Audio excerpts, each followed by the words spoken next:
नमस्कार। विपक्ष ऑलवेज बेदम देख रहे हैं आप। मैं हूं आपके साथ पूजा।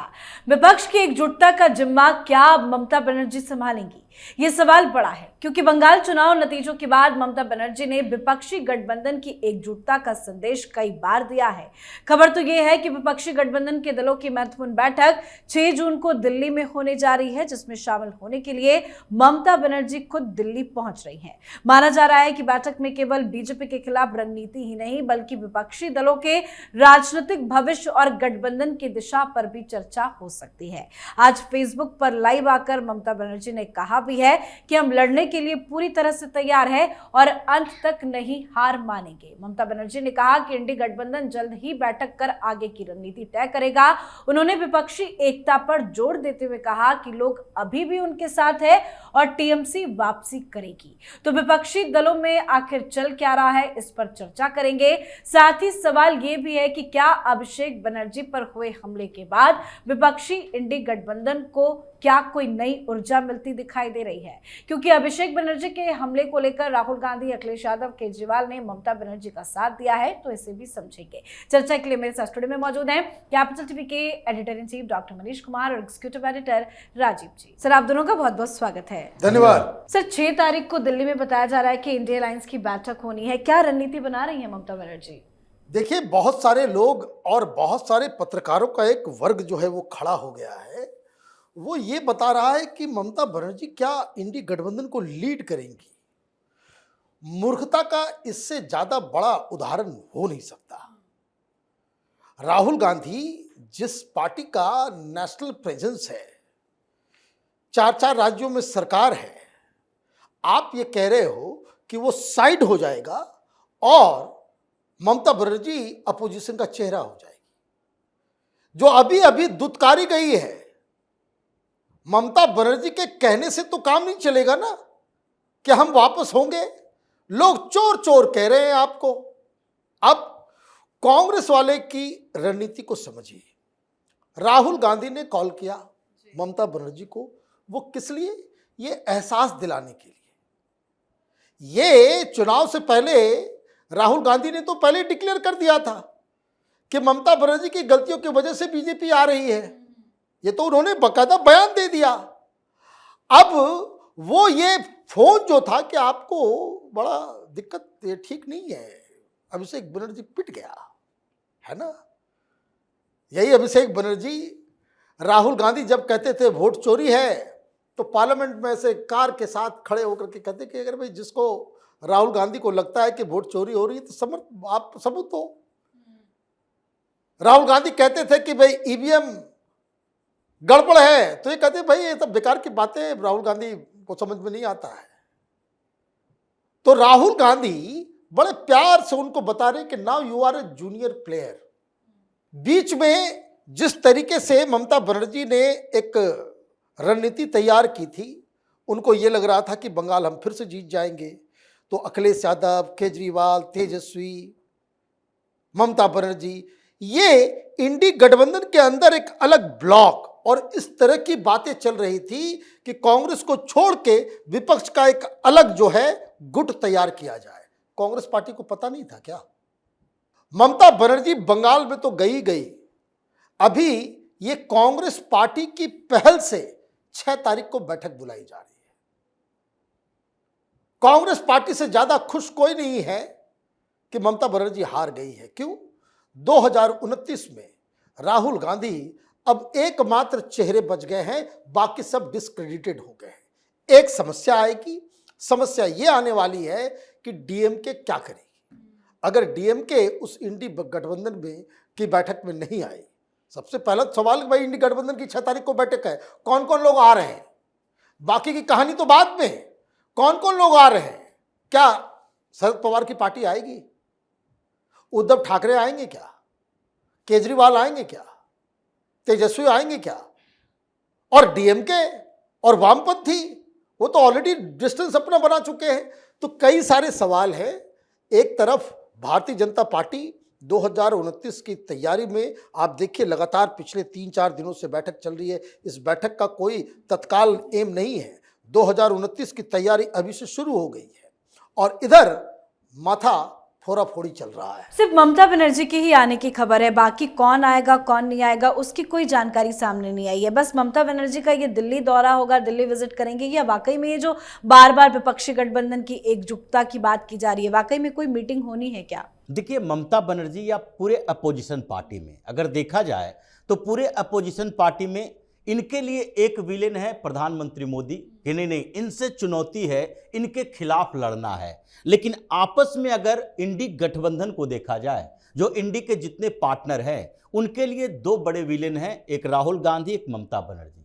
राहुल गांधी जो सबसे बड़ी अपोजिशन पार्टी के लीडर हैं, उनका हर स्टेट में किसी न किसी रीजनल पार्टी से कन्फ्लिक्ट है। अगर केरल में ये कम्युनिस्ट पार्टियों का गठबंधन सीपीएम, जिसका आधार इन्होंने छीन लिया, आगे भी उनको कमजोर करेंगे। क्या वो आंतरिक तौर पर राहुल गांधी का नेतृत्व स्वीकार करता है?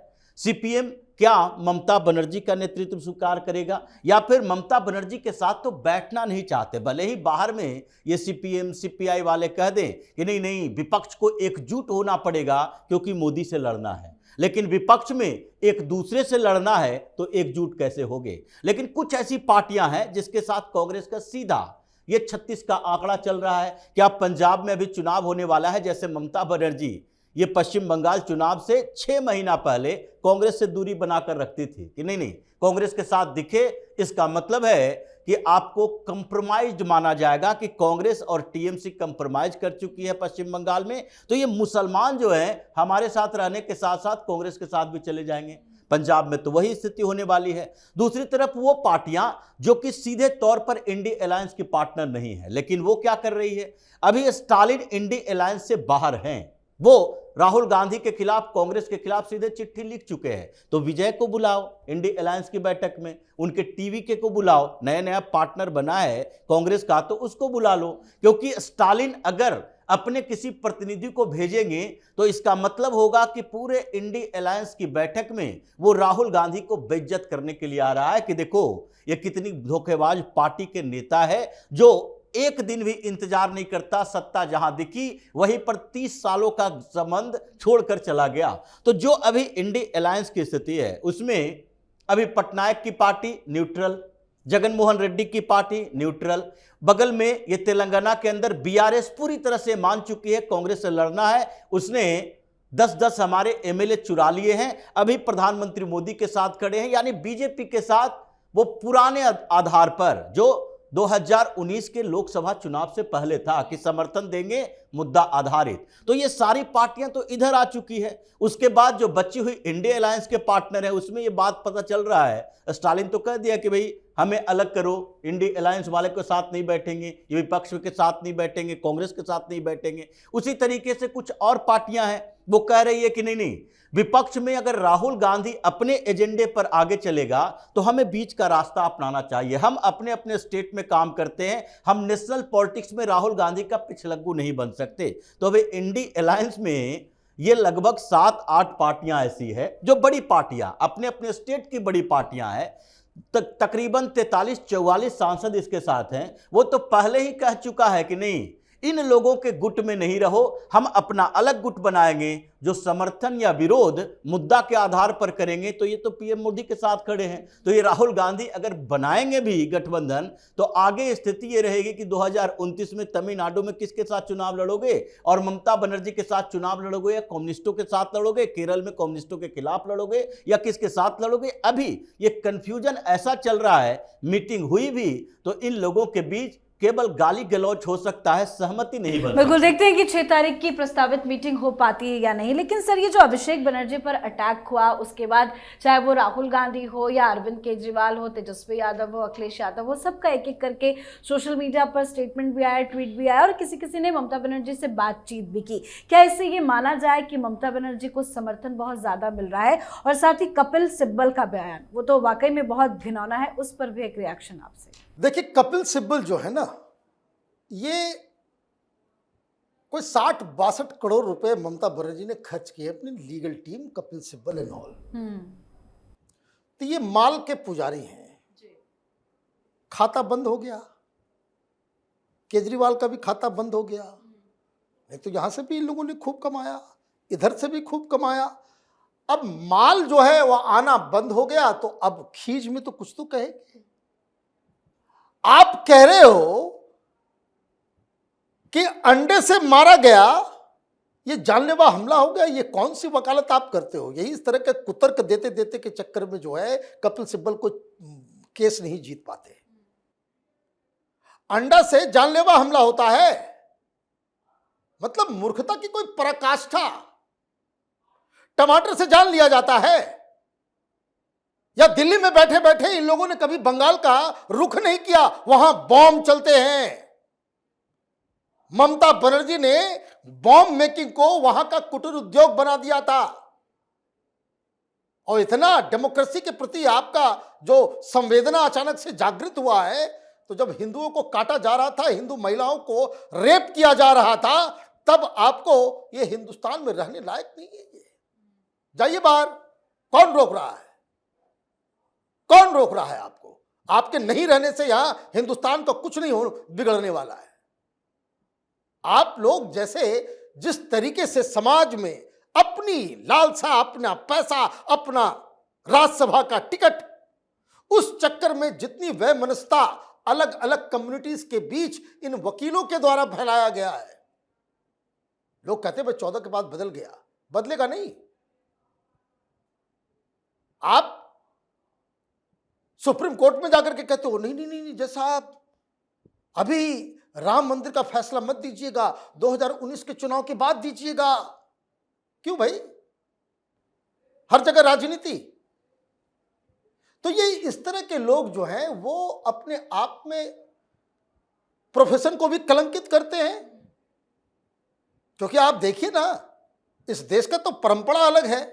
किसी चीफ जस्टिस को इस बात को लेकर के आना चाहिए कि कोई दूसरे प्रोफेशन में है तो वो उसको दूसरा प्रोफेशन छोड़ना पड़ता है। आप लोगों ने गंदगी मचा के रखी है। संसद के अंदर कानून भी बनाएंगे ये लोग, और उसके बाद काला कोट पहन करके उसी कानून के खिलाफ जो है कोर्ट में जाकर के बहस भी करेंगे। ये कौन सा तर्क है वो समझ में नहीं आता।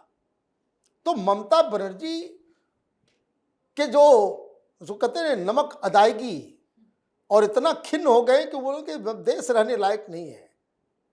तो आप चले जाइए, पैसे बहुत है आपके पास, आप तो आइलैंड वाइलैंड सब खरीद लेंगे, कुछ भी कर सकते हैं। लेकिन आपके जाने से लोग यहाँ तालियां बजाएंगे, जैसे अभी टीएमसी के जाने से बंगाल की जनता तालियां बजा रही है। ठीक है, अगर घटना की निंदा करना है तो वो एक तरीका होता है, अगर आप अभिषेक बनर्जी के अटैक के खिलाफ कुछ बोलना चाहते हैं। लेकिन देश के खिलाफ जहर उगल रहे हैं, और उसी देश के खिलाफ जिस सुप्रीम कोर्ट से इतना कमाते हैं। देखिए, ये समस्या तो है कपिल सिब्बल की अपनी, क्योंकि ये पॉलिटिकल लॉयर हैं ये लोग, चाहे अभिषेक मनु सिंघवी हो या कपिल सिब्बल हो। और इन लोगों को ज्यादातर केस सरकारों से मिलते हैं, और वो सरकार कौन होगी? अपोजिशन में बैठी हुई ये पश्चिम बंगाल की सरकार, जिससे एक साल में इन्होंने 3 करोड़ 16 लाख रुपए कमाए। 5-6 सालों का हिसाब जो आरटीआई में आया था 80 करोड़ से ज्यादा का है। अभिषेक मनु सिंघवी एक साल में 6 करोड़ 62 लाख रुपए कमाए, ममता बनर्जी ने दिए। अरविंद केजरीवाल वैसे ही देता था दिल्ली में, दिल्ली का अकाउंट बंद हो गया। झारखंड में अभी हेमंत सोरेन का केस लड़ते हैं, तो अभिषेक मनु सिंघवी और कपिल सिब्बल, इन दोनों के बीच लड़ाई चलती है कि कौन ज्यादा पॉलिटिकल केसेस लेगा। उधर उद्धव ठाकरे का अकाउंट बंद हो गया, अब पार्टी से पैसा इन लोगों को कितना दे सकता है? पार्टी से टिकट दिया जाता है, जैसे कि समाजवादी पार्टी ने सपोर्ट करके इनको राज्यसभा भेज दिया। पैसे तो इन्हीं जगहों की सरकारों से आते हैं। अब जिस तरीके की बात ये कर रहे हैं, वो तरीका तो 2009 में भी इन्हें बोलना चाहिए था, जब चिदम्बरम इन्हीं के साथ में मंत्री हुआ करते थे और उनके ऊपर जूता फेंक दिया गया। ये कई ऐसे पब्लिक एग्रेशन का शिकार कांग्रेस के मंत्री बने, कांग्रेस के नेता बने, या अरविंद केजरीवाल के मुंह पर जब जूता मारा गया था और झापड़ मारा गया था, ऑटो वाले ने मारा जिसके लिए काम कर रहा था, उस समय कहना चाहिए था कि किस सरकार ने करवाया। ये भारतीय जनता पार्टी की सरकार आने के बाद हिंदुस्तान में नेताओं की पिटाई हुई है, उनके खिलाफ एग्रेशन हुआ है। उसी के बाद भारतीय जनता पार्टी की सरकार जब आई है, उसी के बाद पब्लिक प्रोटेस्ट करने के लिए उतरा। ये सारे प्रोपेगेंडा जो इन लोगों के हैं, अब लोगों ने समझ लिया, और कपिल सिब्बल उस बौखलाहट में हंगामा कर रहे हैं, और नेता तो सहानुभूति दिखा रहे हैं। कि हो न सके हमारा भी नंबर आ जाए। केजरीवाल को भी लग रहा होगा पंजाब में ऐसे विस्फोटक स्थिति है, कहीं जाएं तो अभिषेक बनर्जी की तरह हमारी भी पिटाई ना हो जाए। ये समस्या इन सब लोगों की बढ़ती जा रही है। जी बिल्कुल, बहुत बहुत धन्यवाद सर आप दोनों का। धन्यवाद। तो कपिल सिब्बल के बयान को लेकर हंगामा बरपा हुआ है। साथ ही अभिषेक बनर्जी पर हुए हमले के बाद विपक्षी दलों ने एक बार फिर ममता बनर्जी के साथ खड़े होने का संकेत दिया है, पर यह साथ सिर्फ ट्विटर तक ही सीमित है या फिर वाकई में विपक्ष एकजुट है, ये 6 जून को दिल्ली में होने वाली बैठक के बाद पता चलेगा। ममता बनर्जी तो बार बार विपक्षी एकजुटता की बात कर रही है, पर वाकई में विपक्ष कितना एकजुट है ये तो आने वाले वक्त में ही पता चलेगा। तो इस पर आप भी अपनी राय कमेंट करके लिखिएगा। देखते रहिए कैपिटल टीवी। नमस्कार।